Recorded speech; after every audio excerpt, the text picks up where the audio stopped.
जय जगत गुरु जय भारत।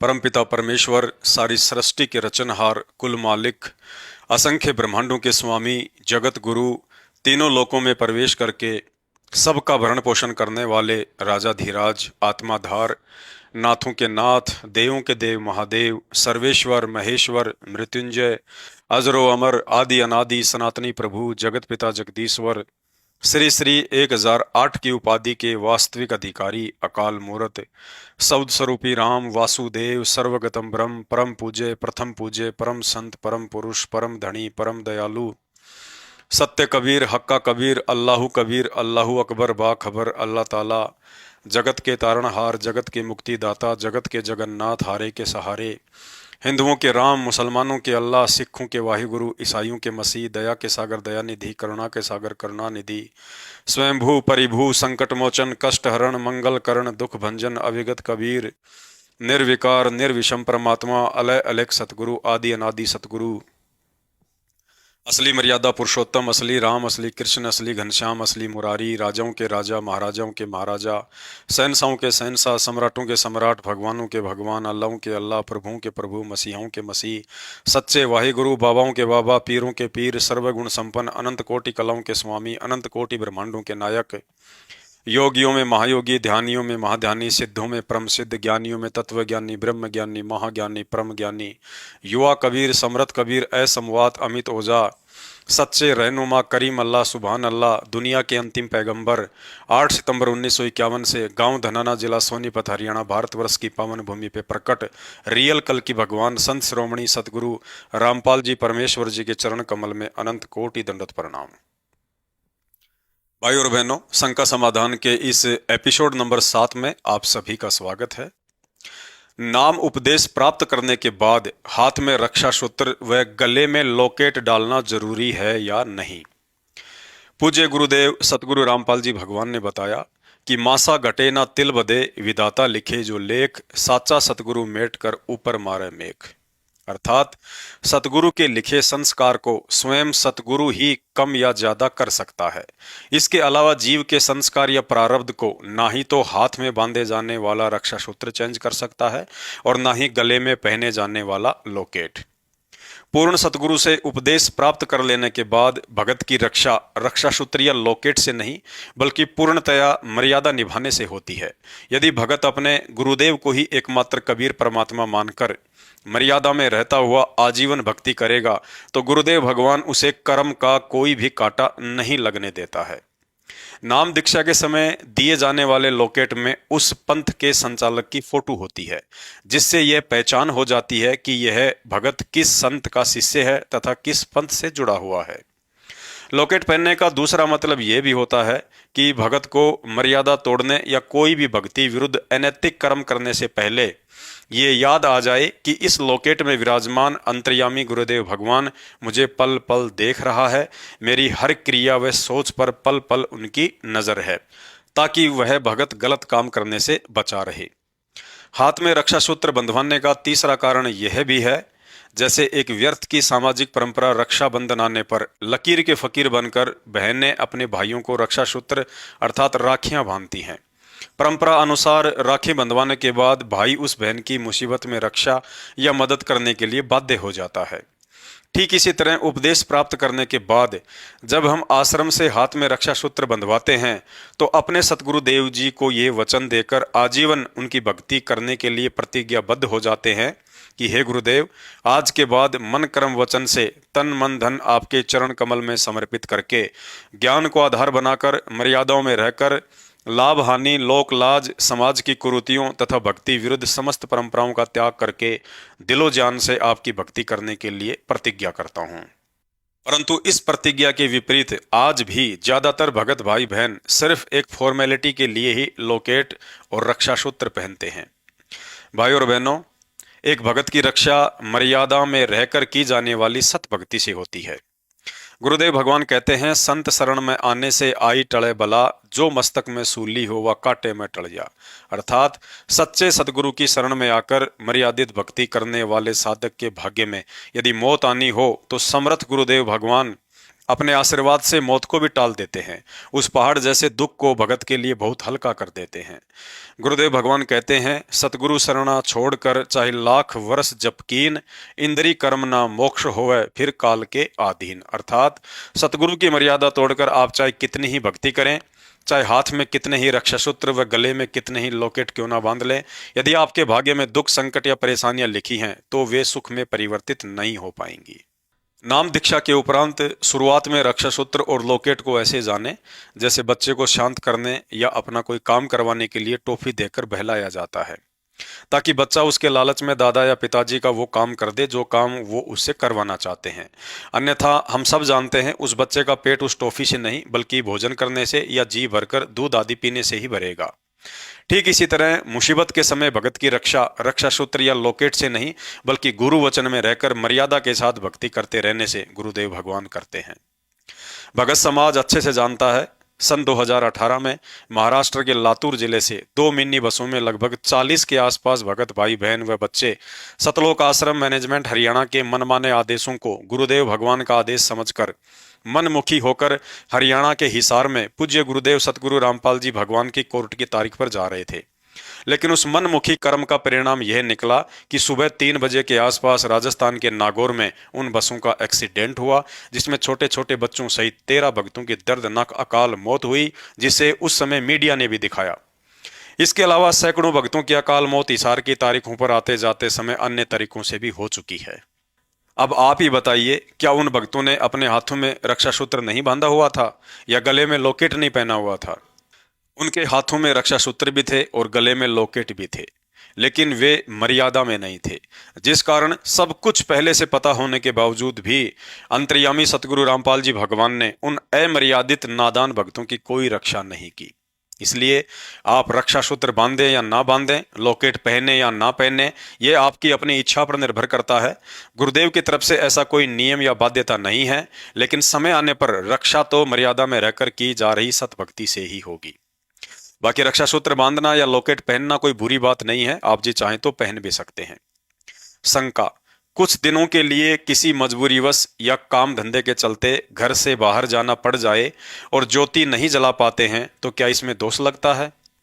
पूर्ण परमात्मा सतगुरु रामपाल जी भगवान से उपदेश प्राप्त करने के बाद गुरुदेव भगवान के आदेश अनुसार प्रत्येक भगत भाई बहन को प्रतिदिन घर पर 5 यज्ञ करना अनिवार्य होता है, जिसमें तीसरी यज्ञ हवन यज्ञ है। अर्थात प्रतिदिन दरबार साहिब में गाय या भैंस के घी से खड़ी जोत जलाने से हवन यज्ञ पूरा हो जाता है। यदि उपदेशी भगत या बहन को कुछ दिनों के लिए किसी व्यापार या अन्य कारणवश घर से बाहर जाना पड़ जाए और ज्योति नहीं जला पाते हैं तो ऐसी स्थिति में दोष नहीं लगता है, लेकिन हवन यज्ञ जरूर अधूरा रह जाता है। उसके लिए भगत चाहे तो कुछ उपाय कर सकता है, जैसे यदि परिवार में अन्य सदस्य भी उपदेशी हैं और ज्योत जलाते हैं तो सामूहिक हवन यज्ञ होता रहता है। यदि परिवार में कोई भी सदस्य उपदेशी नहीं है तो भी आप घर के किसी एक सदस्य को ज्योति जलाने के लिए कह सकते हैं, बशर्ते वह सदस्य किसी भी तरह का नशा, मांसाहार व आन उपासना आदि ना करता हो। ऐसा सदस्य स्वस्थता का ध्यान रखते हुए हाथ पैर धोकर या नहाकर दरबार साहिब में ज्योति जला सकता है। यदि परिवार में ऐसा कोई सदस्य नहीं है तो ज्योति ना जला पाने की मजबूरी के लिए गुरुदेव भगवान से क्षमा याचना अवश्य करें। यदि ज्यादा ही समय के लिए घर से बाहर जाना पड़ रहा है तो जाने से पूर्व गुरुदेव भगवान को एक ज्योति हवन यज्ञ का संकल्प अवश्य करके जाएं, ताकि रोजाना हमारा हवन यज्ञ होता रहे। और ज्योति हवन यज्ञ संकल्प का पैसा अपने गुरुदेव को दान कर देना चाहिए। ज्योति हवन यज्ञ संकल्प करने की यह विधि मात्र इस तरह की विशेष परिस्थितियों के लिए है। यदि माता बहनें कभी कभार 2-4 दिन के लिए पीहर चली जाती हैं तो सर्वप्रथम अपनी मर्यादाओं का विशेष ध्यान रखें। यदि पीहर में दीपक जलाने की व्यवस्था हो जाए तो कम से कम सुबह शाम की आरती के समय दीपक अवश्य जलाएं। शंका, घर में एक ही कमरा है, वहीं पर परमात्मा का दरबार लगा है, उस कमरे में पति पत्नी कर्म करने से मर्यादा खंडित होती है या नहीं? गुरुदेव भगवान ने एक सत्संग में बताया, यदि मंदिर में भगवान आ सकता है तो क्या आपके घर पर नहीं आ सकता? जो शुद्धता और स्वच्छता मंदिर में होती है वही शुद्धता यदि आप घर पर रखोगे तो भगवान घर पर भी आएगा।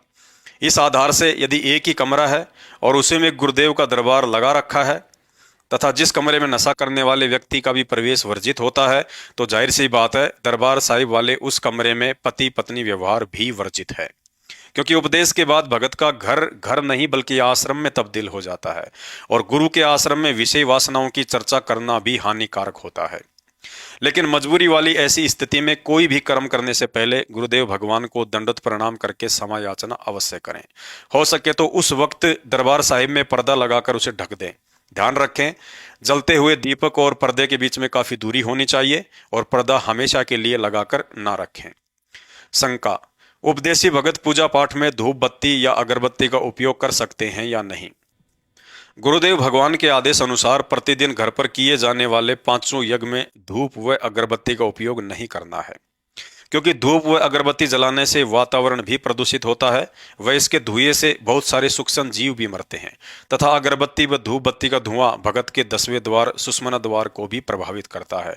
इसलिए गुरु आदेश अनुसार भगत ने हवन के लिए केवल देसी घी का दीपक ही जलाना है।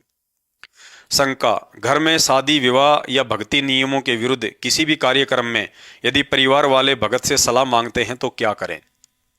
गुरुदेव भगवान ने बताया कि मर्यादा विरुद्ध गलत काम करना और उसमें सहयोग देना भक्ति मार्ग में दोनों ही कर्म पाप के भागी बनाते हैं।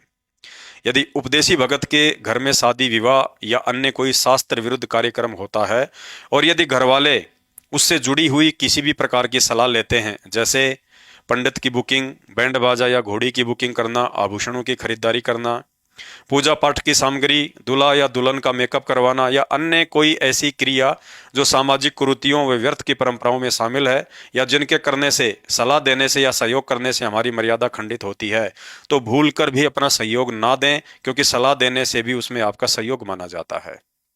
ध्यान रखें, ऐसी परिस्थिति में सलाह व सहयोग ना देने पर आपको भला बुरा भी सहना पड़ सकता है, परिवार वाले नाराज भी हो सकते हैं। लेकिन तत्व ज्ञान अच्छे से समझ में आ जाने के बाद भक्ति चाहने वाली आत्माओं के लिए सबसे ज्यादा महत्वता गुरुदेव भगवान की प्रसन्नता होती है, ना कि घर वाले व दुनिया वालों की नाराजगी। गुरुदेव भगवान कहते हैं, जो संघर्ष इस भक्ति और भगवान के लिए आज से पहले महापुरुष करके चले गए, यदि वर्तमान में हम उनका 50% भी कर लेंगे तो भी परमात्मा आसानी से बेड़ा पार लगा देगा। और वह 50% संघर्ष है वर्तमान में नाम उपदेश के बाद गुरुदेव द्वारा सत्संग में बताए जाने वाले समस्त नियम व मर्यादाएं। शंका, गुरु की अनुपस्थिति अर्थात गैर हाजिरी में भक्ति करने के लिए आश्रम में जाना चाहिए या नहीं? गुरुदेव भगवान कहते हैं, पर्वत पर्वत मैं फिरा कारण अपने राम, राम जैसे संत मिले जिन सारे सब काम। अर्थात पूर्ण सतगुरु की शरण में आकर यह अनमोल तत्व ज्ञान व अध्यात्म के विषय में यथार्थ जानकारी होने से पहले मैं उस परमात्मा की खोज में ना जाने कहां कहां भटका। मंदिर, मस्जिद, गुरुद्वारे, चर्च, तीर्थ धामों पर, मेले में, हर जगह भटका, लेकिन परमात्मा कहीं नहीं मिला। फिर मुझे स्वयं वही कबीर परमात्मा संत रूप में आकर मिला और मुझे वास्तविक ज्ञान दिया कि मोकू कहाँ ढूंढे रे बंदे, मैं तो तेरे पास में।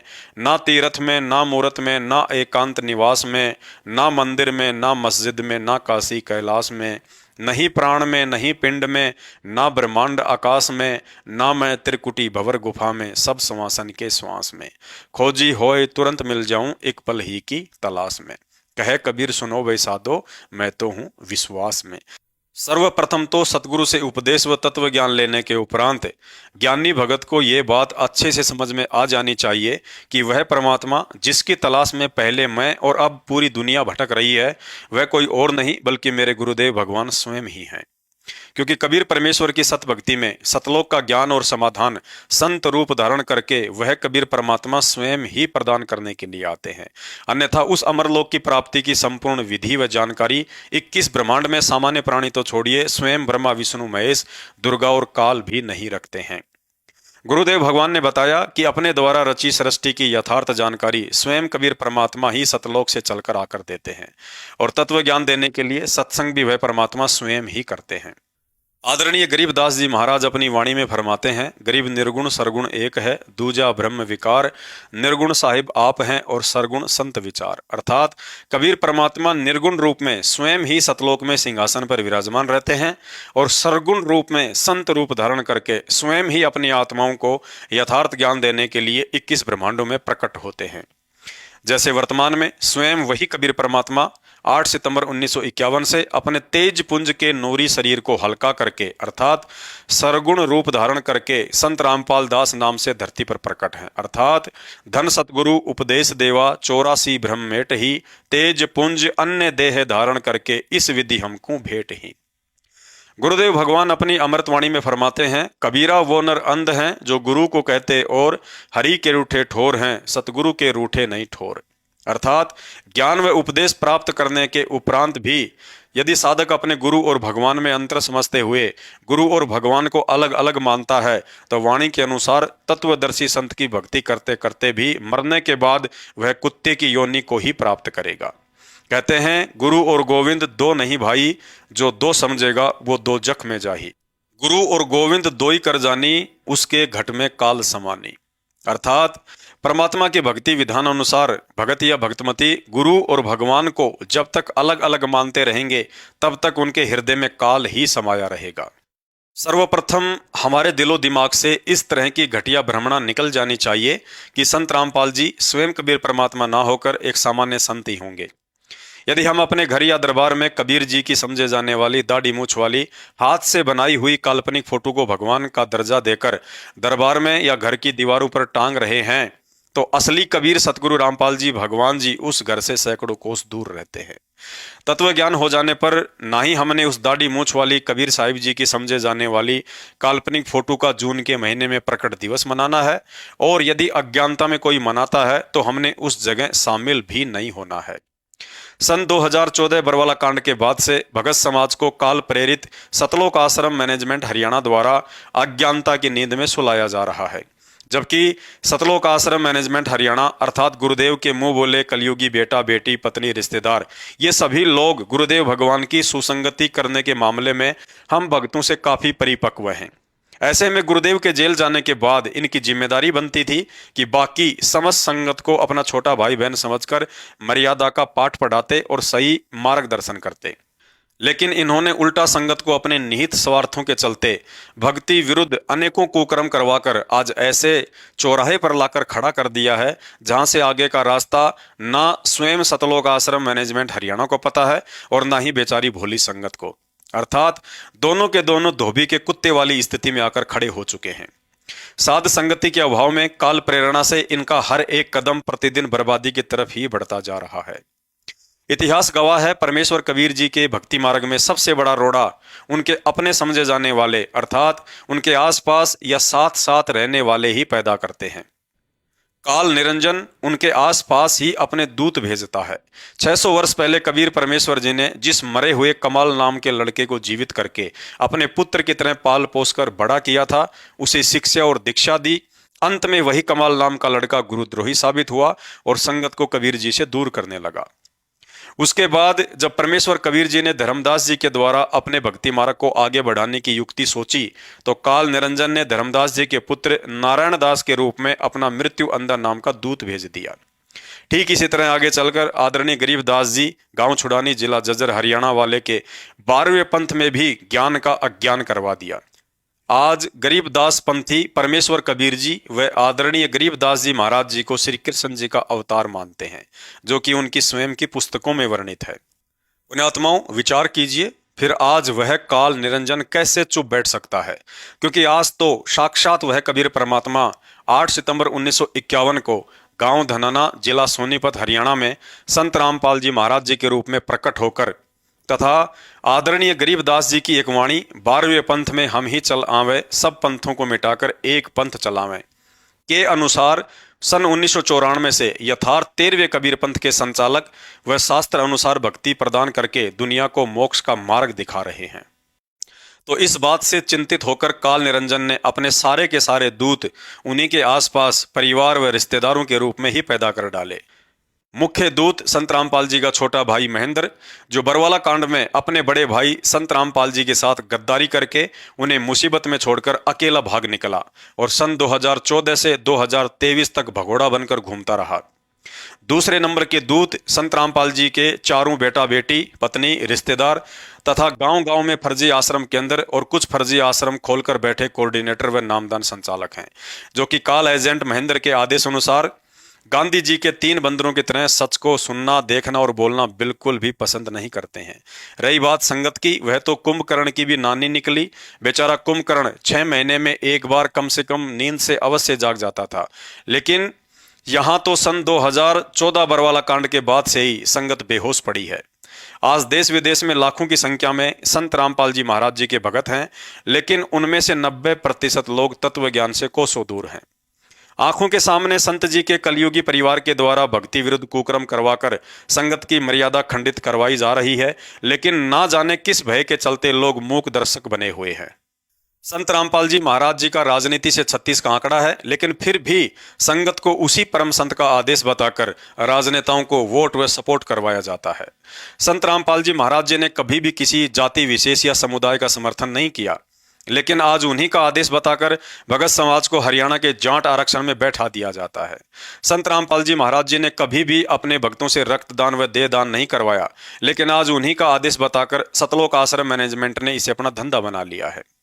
संत रामपाल जी महाराज जी ने 27 वर्षों में एक आश्रम के अलावा कहीं कोई दूसरा आश्रम या नाम दीक्षा केंद्र नहीं खोला, लेकिन सन 2014 में उनके जेल जाते ही उनके कलयुगी परिवार ने संगत के भोलेपन का फायदा उठाकर अपने धार्मिक धंधे के लिए जगह जगह पर 600 से ज्यादा नाम दीक्षा केंद्र व कई आश्रम खोल डाले, जहां आए दिन ज्योति व पाठ के नाम पर भगत समाज के साथ करोड़ों में ठगी की जा रही है। और भी अनेक भक्ति विरुद्ध कुकर्म करवा करवा कर संगत को धीरे धीरे कालबली की गोद में बैठाया जा रहा है, और इसी के परिणाम स्वरूप आए दिन भगत समाज को अकाल मौतों का सामना भी करना पड़ रहा है। सन 2014 बरवाला कांड के बाद से पूज्य गुरुदेव इसार जेल में बैठे हैं।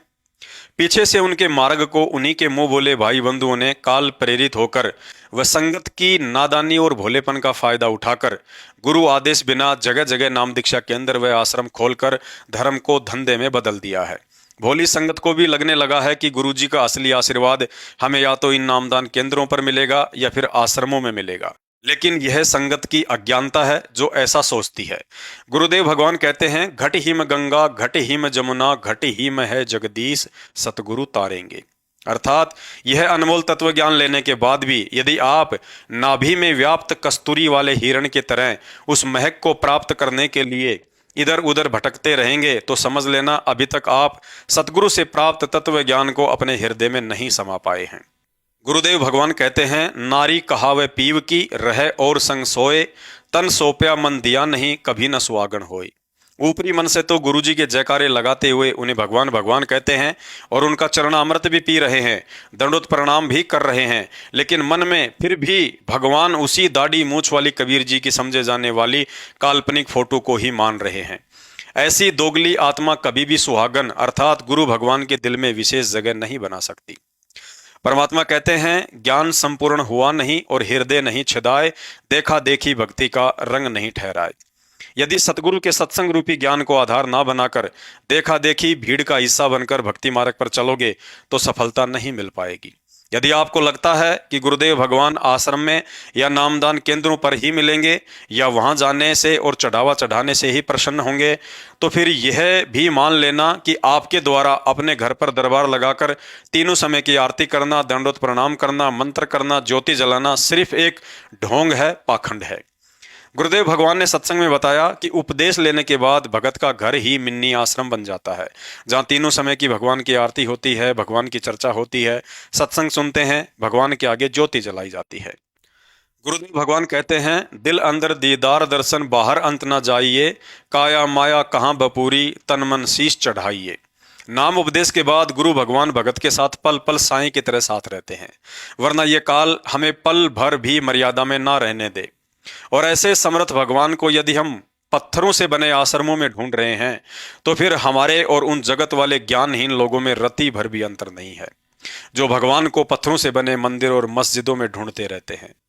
यदि गुरुदेव भगवान साक्षात शरीर रूप में किसी आश्रम में विराजमान हों तो उनके दर्शन करने के लिए हमारा उन आश्रमों में जाना उचित है, और यदि गुरुदेव उस आश्रम में विराजमान नहीं है, जैसे आज 2024 में हिसार जेल में बैठे हैं, तो ऐसी स्थिति में उन आश्रमों में जाना मूर्खता है।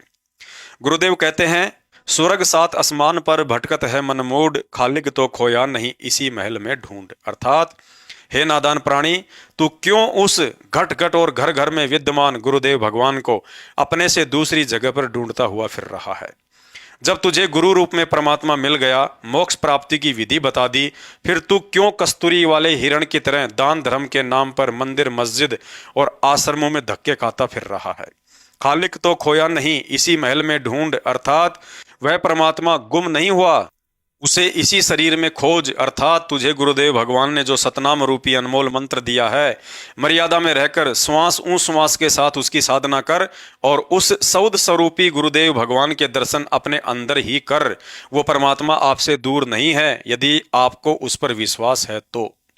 वह परमात्मा स्वयं ही कहता है, मोकू कहाँ ढूंढे रे बंदे, मैं तो तेरे पास में, खोजी होए तुरंत मिल जाऊं, एक पल ही की तलाश में। अतः सभी भगत भाई बहनों से प्रार्थना है, थोड़ा ज्ञान को आधार बनाओ, गुरुदेव भगवान की मेहनत और मिशन को सफल बनाओ।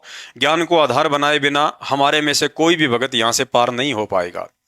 आज गुरुदेव भगवान ने हमें कलयुग की बिचली पीढ़ी में मानव शरीर प्रदान किया है, अक्सर ज्ञान देकर शिक्षित किया है। यदि आज भी हम पहले की भांति अंधविश्वास और भावनाओं में बहकर ऐसे ही चलते रहेंगे तो जगत में और हम भक्तों में क्या अंतर रह जाएगा, बल्कि जगत वाले ही हमसे कहीं बेहतर समझे जाएंगे। अतः जब तक गुरुदेव भगवान हिसार जेल से किसी आश्रम में नहीं आ जाते हैं, तब तक अपने घर को ही असली आश्रम व भगवान का दरबार समझें। जो 5 यज्ञ हमें गुरुदेव ने करने के लिए दी हैं, उन 5 यज्ञों को करते रहिए और साथ संगति से जुड़कर ज्ञान आधार बनाकर दृढ़ता और विश्वास के साथ भक्ति मार्ग पर निर्भयता के साथ आगे बढ़ते रहिए। तो शंका समाधान में आज केवल इतना ही। शंका समाधान के और अधिक वीडियो देखने के लिए हमारे Facebook page Pawan Das is live मानव धर्मी पवन दास को फॉलो करें। वीडियो अच्छा लगे तो शेयर करें। बंदी छोड़ सदगुरु रामपाल जी परमेश्वर जी की जय हो।